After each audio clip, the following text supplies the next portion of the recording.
What begins as an initial therapy session ends up as an extended stay at a psychiatric hospital. Patients seem both sane and unsane as the staff appears lifeless and cold. Shot entirely on iPhones, this film dares to challenge the status quo of filmmaking. So, does Unsane deliver on the promise of a psychological thriller described in the trailer, or did watching this movie make me go insane in the theater? Let's talk about it in this review.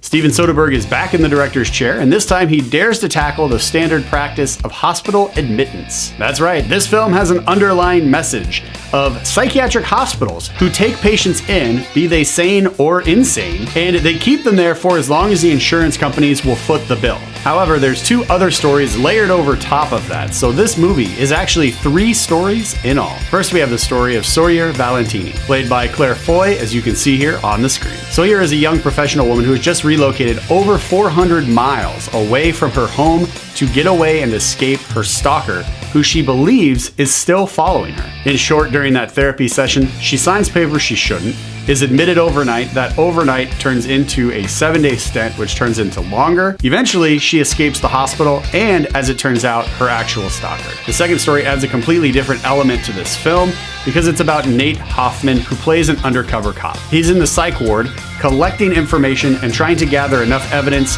to close the case, showing that this hospital is not in the business of taking care of people and helping the mentally unstable, but more they're in the business of making money. Which leads into the third story, which is about corrupt businessmen and women who are actually using mental health as a means of not helping mentally ill people recover, but more just to get more money from the insurance companies. Now, this film does a nice job of balancing the two businessmen versus the caretakers, because it does highlight at 1 or 2 points in the film that the people who are the caretakers working with the patients, they do actually care.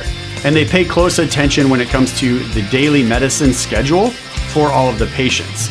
So there's a nice divide between the businessmen and women who run the hospital and the caretaking staff who actually works in the hospital with the patients. Unfortunately though, even with these 3 stories, I was bored out of my mind in this movie. The artsy approach of using iPhones to capture all of these moments for the big screen was fine. I really wasn't blown away by any of the images though. In fact, this film actually had black bars on the side of the screen, indicating that this wasn't really shot in like a 16:9 widescreen, but more maybe like a 3:2 ratio, which kind of confused me, but that was only just a little bit at first. Once the movie got going, I didn't really notice too much or pay too much attention to the fact that there are these black bars on the side of the screen, because the image isn't taking up the full screen like I was used to. Unsane is playing at your local movie theater right now, and you can skip this snooze fest entirely. Again, I kept checking the time on my phone over and over during this picture just to see how much longer I was going to be experiencing this film. I understand that they used iPhones to shoot this whole thing, and that's the draw, hoping that that artsy approach will bring people into the theater to see this movie, and I did, but I'm recommending you don't.